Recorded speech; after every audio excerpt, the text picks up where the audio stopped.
Sure, I'll actually say that you last week talked to me about not jumping into conclusions that the little locally owned guy did. So I have a meeting with him next week.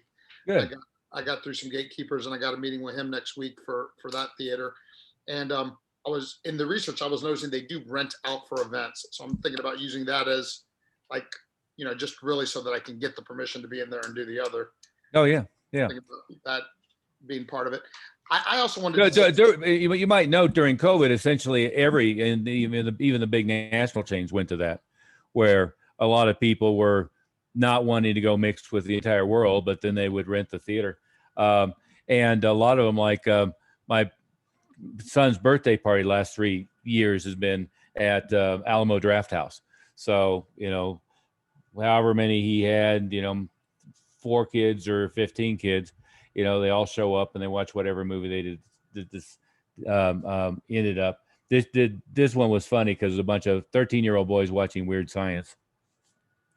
So it was an entertaining event. sorry, I did just want to take a minute to. I was hoping I get a chance today to just thank you guys and express some gratitude for how far we've come. I was this month we've already hit another record, and we're 3,800 more from our new goal of 55K, and if the compression comes through tonight, we'll be at 60K, and of course that's just one example of all the different ways we've grown. And I was talking to my peak performance partner Monday that I've met with for years. He's and we do a Monday morning thing, and he said, "What changed for you recently?" And I said, "Well, I talked about you guys," and I told him how that old analogy. I remember I heard this years ago about you have part of the combination and you're missing one number. Mm-hmm. It's kind of been like that, and so I just wanted to make sure I shared that with y'all today. That I'm grateful.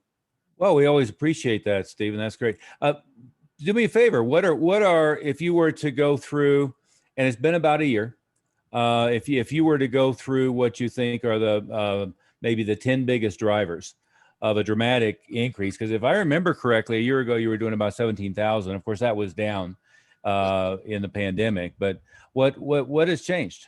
Well, first of all, yeah, those 2 months were the pandemic, but even before that, for like a decade, I was right around the 30,000, which was kind of just that just getting by. And by the way, our pipeline this coming month is going to hit 30,000. So that's our tuition pipeline. So that's exciting victory. But to answer your question, you mean your pre-committed billing, monthly recurring tuition. Okay, good.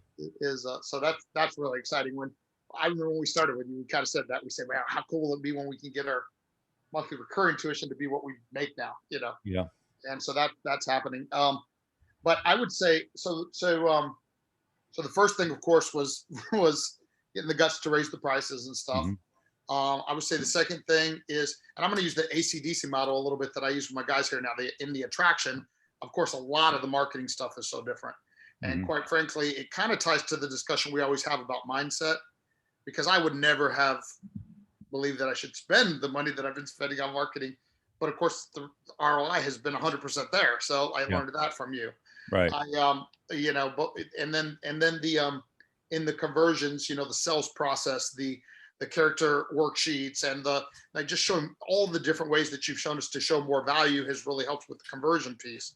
And then, which of course, the next probably one of the biggest is the Black Belt Leadership Program, right? Mm-hmm. Like, and the fun and the irony of that is I had been teaching it kind of for years, right? Like I've always been like the guy that likes the leadership even more than the kicking and punching, Mm-hmm. but was not doing anything to make that into an actual marketable program that we can charge what we charge for. Mm-hmm. And by the way, everything you said about the pond has turned out to be 100% true. About what? About the pond, about when you're fishing in the right pond, you have different people. Like I was telling my team the other day, I said, we don't have any of those people that like there's like this summer is the first summer ever that I can remember where not a single person asked to freeze their account or anything like that. Like none of that happened, right? Like there's all those kinds of benefits. And then there were even little things that were just like personally from you guys. Like you looked at my layout, and I thought because I had that wall that I couldn't, and you said, "Hey, do this instead." And so I and of course, as is always the case, a big piece of it is the mindset, Mm-hmm. Sure. right? Because it is also true that we would have had you spoken to us before we met you. And one of the leadership principles we teach, of course, is everything happens for a reason and serves us well. So Sure. I'm kind of like really grateful for that pandemic and everything. Sorry, rest of the world. Yeah, sorry, rest of the world, Barbara says. Yeah. But the before I met you, and we were always around that I would have said, oh, if we ever got to $50,000 a month, that would just be it. It'd be life changing and da da da. And of course now I'm like, okay, we're halfway to the goal. So it's the thinking different. Yeah. Too. Yeah. Hey, Paul, let me get you to chip in there. From your perspective, how hard is it to go from 50 to 100? It's not that hard. It's we're like setting records. Like we're this month is going to be better than the 3 previous months. And Good. You said to me last month, okay, well, we just hit 115, and then you said, okay, well, now your new benchmark is 125. I say that to the staff. Everybody looks at me and they go, yeah. I think as of today, we're at 121. Excellent. So Wait, that. Thank you. Yeah, and it's I don't know. I think it's everything. It's just mindset. I think it's just taking the information like we all know and putting it into action. That's the big thing, right? And I think it's just a matter of the value. I think letting everybody know the value of what they have within the 4 walls, meaning the families and the students. And but yeah, who would think? Yeah. Yeah. I mean, who would think during these crazy times that you can have those words would even come out of my mouth? Yeah. I mean, Yeah, that's fantastic. So you'll be over 120 this month, probably 125. Yeah, I think so. It's gonna be pretty close. Yeah. It's gonna be pretty close.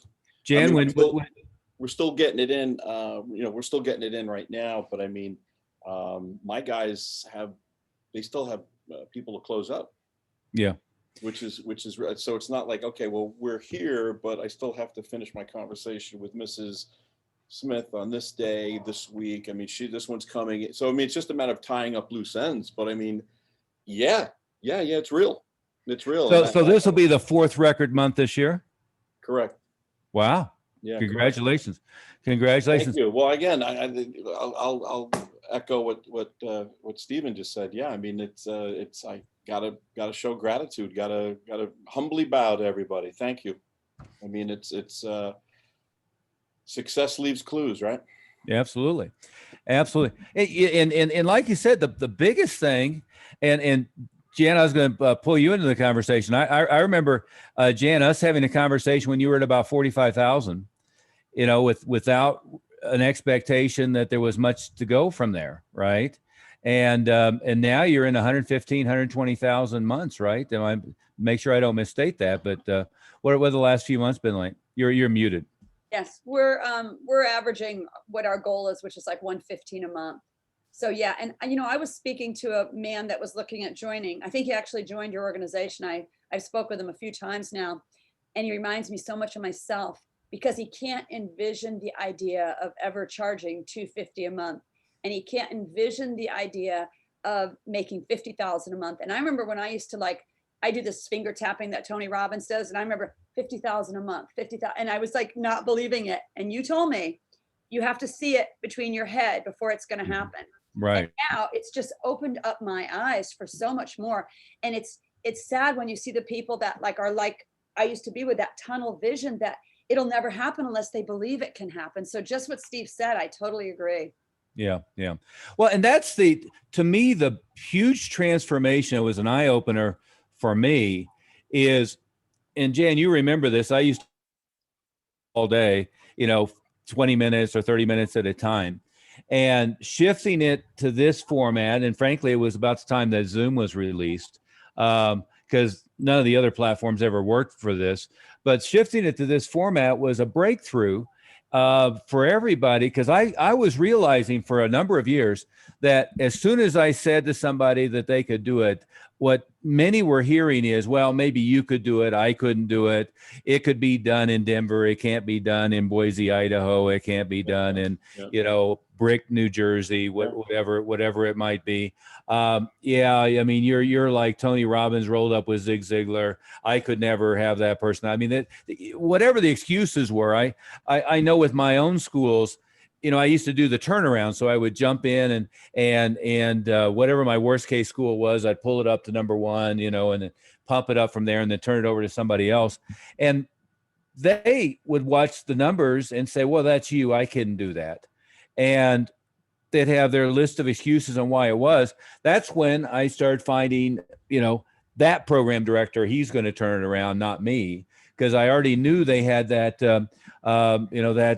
mindset.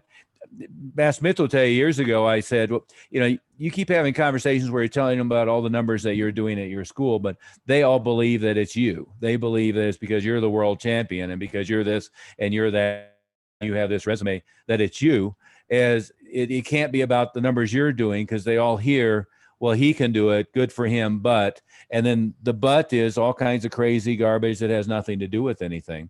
Paul, the same question for you. What if you were to take the top 5 things that jumped you from 50, 60 a month to 115 a month? And in your case, a lot of it is mindset of staff, but what are like the top 5 things? Well, I think one of them would probably be if we put a label on it, I think it would be the achievement folder. I think when I implemented the achievement program, and again, like what Steve said, we always had a leadership kind of thing. I like doing little talks, but it was always haphazard. It wasn't really organized. I think when we got organized with the leadership program, the folder, student folder, the stripes, and then I know this probably sounds maybe silly, but sharing the numbers with the staff, sharing the statistics with the staff, I think really set us on path, because everybody had skin in the game, and everybody knew, like, I'm accountable for this, well, I'm accountable for that. So when they're showing their numbers, I think that was big. So I think being transparent with statistics with the staff, because for years I never did that. Yeah, I never said this was the tuition, this is what coming in. Maybe it was just old school. Hey, that's for me to worry about. You let's do that. So I think it was the reading, the recommended reading, the student folders, the mindset of wanting more. You're deserving of more. Right. It doesn't make you a sellout because you're earning money. Yeah. So I'm disappointed you're not doing this from the beach. I noticed you're back at your office. You know what? I would have much preferred this conversation to be, you down the Virgin Islands, whichever island it was, with 4 beautiful women again. We just came back from St. Martin, and it was nice. It was nice. But again, I take what you're saying and I try to put it into action most of the time. And I think. Did you buy a new watch this time? No, I didn't buy a watch, but I bought a Saint Bernard puppy. Oh, okay. I saw the pictures. Very cute. And I'm doing my kitchen in my house, so it's probably a couple watches all rolled up into one. But yeah, the 4 or 5, depending upon which ones they were. It was funny. I started doing it, and I said, okay, well, it's this. Yeah, no problem. It's this. Might as well do this. Well, might as well do the floors. Might as well do the countertops. Might as well do this. 100,000 and change later. Yeah. So now I think back in the day, I probably would have, had a migraine, soiled myself. How am I going to pay for this? And now I'm like, okay, let's do it. Yeah. So I attribute that to you guys. I attribute that to, the maybe the confidence through the systems, if that's a way of saying it. Sure. But sure. Again, thank you. Thank you. You guys. I never would have thought in all the years of being in 32 years of business that I could say, like, yeah, I just had my 4th 100,000 month and better. Yeah. Fantastic. And you're very welcome. The best results we get is for you guys getting rich, right? That's ultimately the most reward. There's always financial baubles that Right. each and every one of us want. But at some point, it's about seeing everybody else get to that point is really the much more rewarding. I like right. I like watches. This is my you probably haven't seen this one. This is my most recent purchase. Panerai? No, it's a Jaeger Couture. Oh, beautiful. Beautiful. The Navy SEAL version. Nice. So it's their version of like a Rolex Deep Very Sea. nice. But that was my pandemic acquisition. But but ultimately, you have a safe full of watches, and it's about seeing all of you guys really succeed. And I was going to ask staff, Master Oliver, like for the staff, like all of my guys here, like they all own their own homes now. That's great. So now they're owning their homes, now they own the condo, now they're redoing their stuff. So when I see that, it's kind of like it's all congealing, it's all good. Excellent. Thank you. Oh, very, very, very welcome. This is valuable to take a moment to think about what the difference is. And also for all you guys that just said what you said, there's the next big jump that could be just as big. Oh, yeah. And the ones who haven't made the jump yet, this is a big lesson to be thinking about of your jump can be just as enormous. These are big jumps, Paul. And what Jan said, who's not on the call now, and believe me, we were frustrated with Jan. She's not here, so we can't tease her quite as much. So here's the question, Master Moody, Master Oliver. So now that we're doing this, I know it's probably a stupid question, but how do you not get comfortable? Well, it's all about goal setting, right? You've got to have, what is the next thing, and it's the next thing from a standpoint of wealth building. And you've done a good job with that, Paul. Congratulations with that. Thank you. As you've seen, it was a blinding flash of the obvious for me when we brought Peter in. Is an awful lot of people were creating high income without creating wealth, and so we want to get it where everybody has 7 figures plus in the bank and has that cushion. But it's about goals, right? It's about how many people you're serving in the community, how deeply you're able to serve them in the community, how many black belts you produce. Those are student goals. And it's about, from a standpoint of finances, looking at beach houses, right? So it's you're going to, you getting a property in the Virgin Islands and or running the business from the Virgin Islands or from wherever, whatever. Right. The watches are a nice bauble because you can have a good month and you can go buy yourself, the next new bauble. But from a standpoint of something that's financially empowering, a combination of a wealth target and a combination of a lifestyle target, that really would have an impact, right?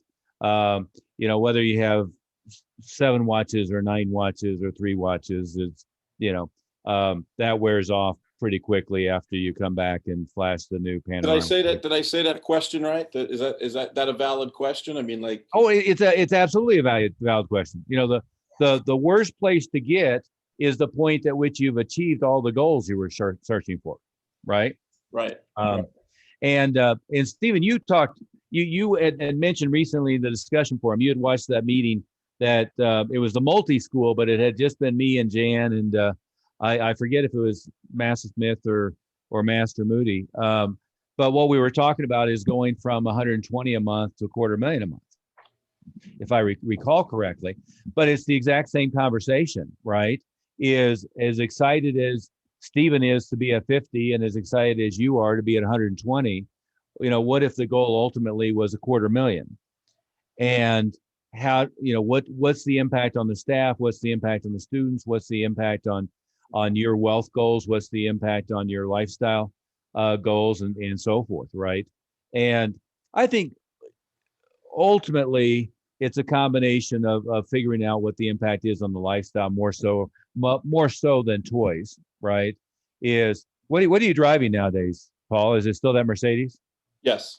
Yes. So, whether it was a Mercedes, a Ferrari, or a Maserati, day to day isn't going to make that much of an impact.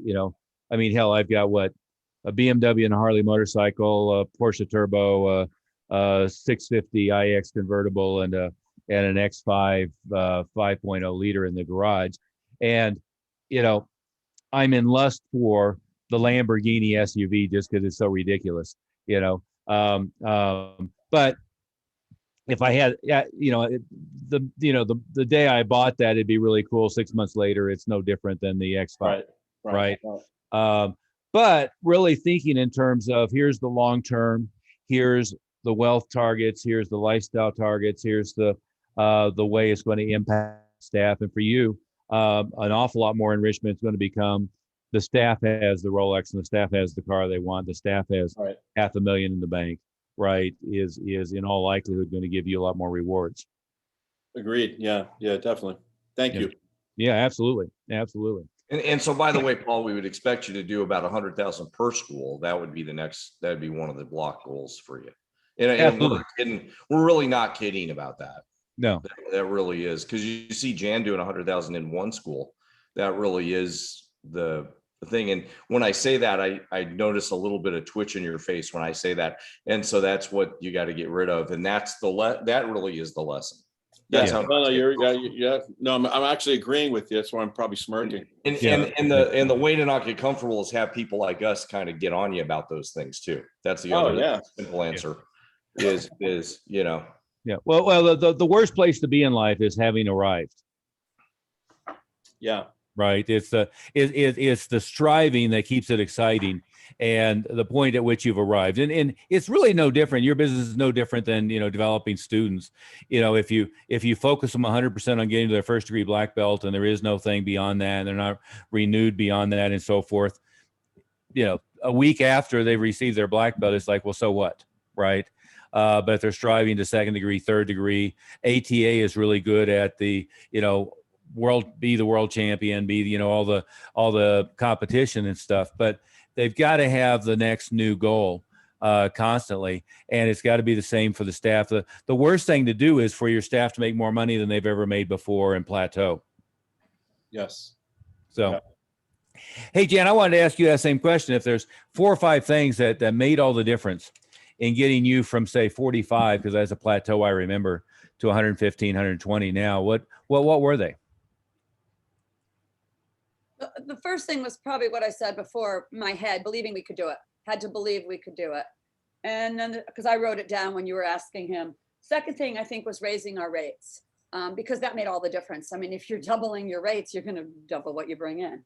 The next thing was showing the value of the life skills that we teach, and really showing people when they come in how this could change their life, and getting them emotionally involved and seeing really what we could do for them, letting them believe it. That's a big thing. I think that's why I think our ratio of people signing up is good. Then improving the renewals was the next one, just making sure that we were kind of haphazard with it, and we're getting better. Although the last couple months with Rachel getting married, we've not done a very good job. So we've got to get right back on that. She's on vacation again, but getting our renewals improved really made a difference. And then probably one of the last ones was kind of understanding that not everybody is going to fit into our culture. And so when I have people, like when I used to have people that came in and they couldn't afford it, I almost always scholarship them. Like, I have this heart. So sometimes it's better for me not to be the one to even do the intros, because I want to give it to everybody, will gain from this. And so I think actually Rachel helped me a lot with this, but if they can't afford our basic program, they're never going to afford the renewal and all the other stuff. So just kind of, sometimes we're not for everybody. Yeah. And accepting that, which is kind of hard to do. Yeah. I'll throw one more out, and this isn't necessarily in your case in any way, Jan, but I see a lot of people who are unwilling to flush people who don't fit anymore, and then grow to the next level. Because a lot of schools will have had, and not necessarily about finances, but people who just don't fit the personality, the psychology, the philosophy, the culture of where you're going. and we're unwilling to flush them. So we like stifle the culture of the school to accommodate a bunch of people who have been around forever, and develop the culture at a point at which we were thinking differently.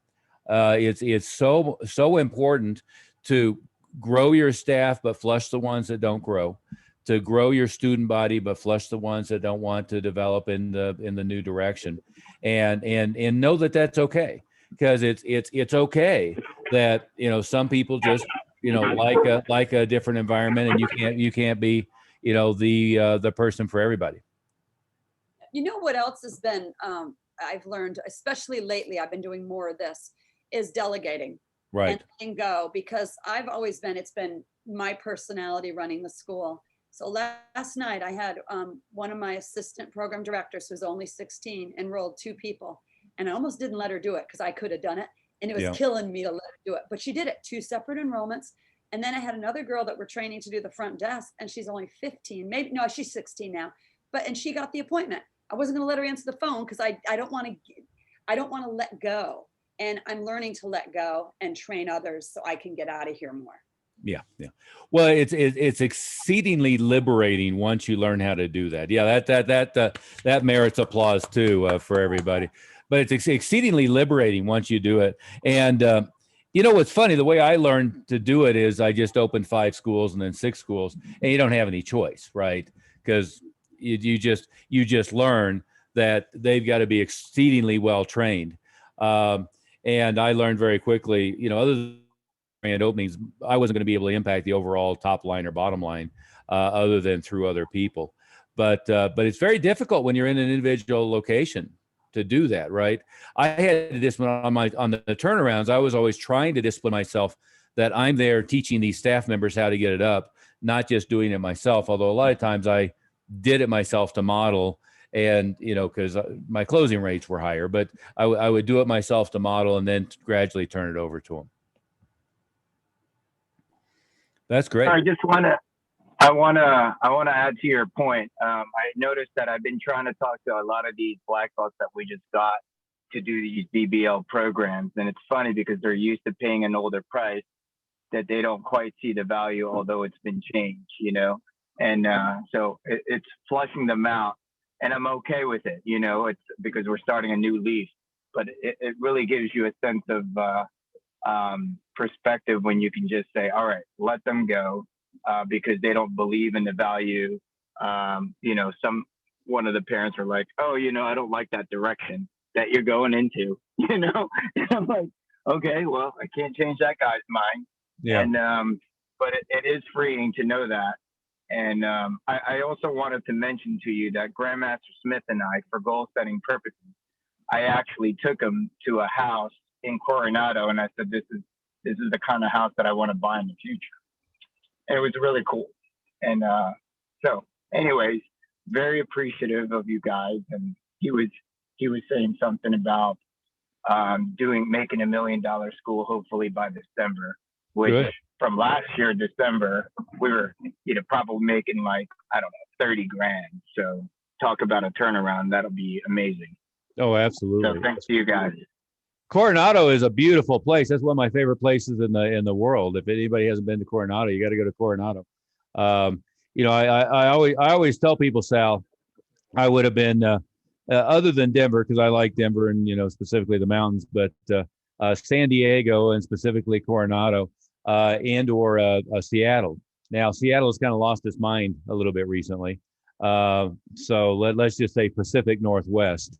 But Seattle and San Diego are definitely 2 places that I could end up at least half the time. If you guys haven't been to Coronado, it's the home of one branch of the Navy SEALs. It's home of basically San Diego is the home of the biggest naval country, right? It's bigger than North Fork, if I'm not mistaken. And but Coronado itself is just a beautiful, beautiful community. If you see the big bridge going across on the south end of San Diego, that leads to Coronado Island. So that's what where he's talking about. We did one of our meetings one time at the Hotel Del, and it was probably a little bit off because the rooms were $600 a night and the parking was like $100 a day. So it was a little rough. Well, I was telling Grandmaster Smith that I remember the first time I met you, probably over 10 years ago. You did a Coronado, basically one of those join us membership, and I think I was just starting. And looking back now, I told Grandmaster Smith if I would have joined you guys back then, I would probably be killing it now. You know what I mean? And but the time wasn't right, I guess, back then. But now I feel like we're in the right place. So thank you guys. Oh, you're very welcome. My favorite story still, and we'll get off the subject, but was Sean Harvey in Bermuda, and Sean, I think he was doing like 7,000 a month, and we got him to 50 or 60 a month or more in this little school in Bermuda. And his goal was, Paul was talking about goal setting. His goal was to have a Lamborghini.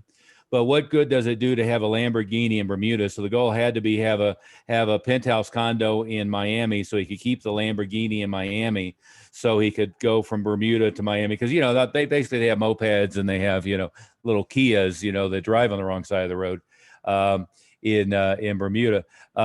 But that was his goal. But we were having a meeting. In fact, I remember Jan was down at the hotel that's in the airport in Orlando. And they have a great conference room that's a big oval conference room. It's like the oval table in Dr. Strangelove, but a little bit smaller, big oval conference room. And we're sitting there, and we're talking about something. I remember maybe Toby was talking. And Sean, right across from me, is just scribbling furiously, and he's got a calculator out.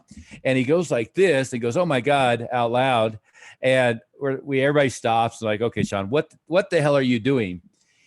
He goes, I just figured out the year that I decided not to join up with you guys, I cost myself $250,000, which is the exact cost of the Lamborghini that I want, by waiting a year.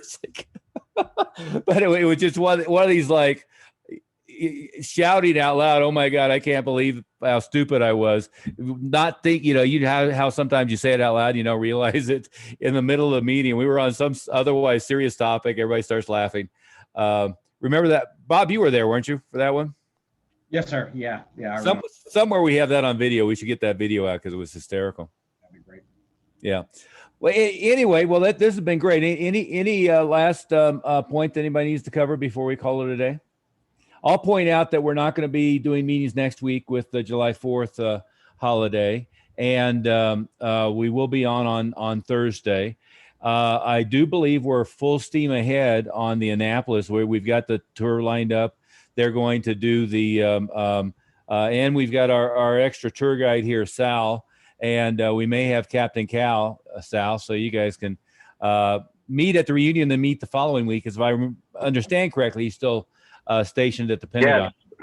Yeah, we have our 25th reunion before that, the week before September 11th, and then I'll be coming back again. Excellent.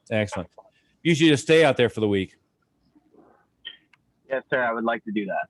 Yeah. I'm sure you have a different view of Annapolis than a tourist would. I've talked to a number of Annapolis graduates and West Point graduates who have a more traumatized view of their college experience, shall we say. But it's such a beautiful area there, even if it is near Washington, D.C. So are all the hotel rooms available for booking now? I've got to confirm it, but I believe so. We've had the contract with the hotel for 2 years or 2.5 years now, because we did it long pre-pandemic, and then they just shifted it to the new date into. In fact, I've got to contact them tomorrow to add some time for some other stuff we're going to do. Delfino, did you have a question? Yes. Where do we fly into? BWI is closest. That's Baltimore Washington International. It's Annapolis is sort of between Baltimore and Washington, D.C. Okay. It's you've got Baltimore, Washington, Annapolis is over there, but BWI Airport's the closest one. You can also fly into Reagan, aka National, or you can fly into Dulles. And there's easy you know, but it's if you do either one of those, you're going through the city to get to the other side, or going around the Beltway to get to the other side. Sal, is that a good description? Yes, sir. I would suggest BWI. That's the quickest way to get there. Yeah, but much closer, and it keeps you away from all the DC traffic. Yes, sir. Yeah, which is horrendous. Last few times I've been out there, it's just absolute. It's always been bad, but it's horrendous. Last few times I've been out there. But yeah, we have a private tour schedule. It'll be in the afternoon on Thursday. No, the meeting's Saturday, Sunday, so it'll be in the afternoon on Friday, the day before the meeting. Then we'll have 2 full days. Last time we did it, it chewed up half a day of our meeting, so we're doing it on the day before the meetings in the afternoon, doing the behind the scenes. What's the tentative schedule? What is the tentative? If I remember correctly, our dates are Saturday and Sunday, so the tour is Friday afternoon. Okay, got it. Yeah. I think it's 1 o'clock on Friday, and they have a, you know, it'll be partially tour of the campus, partially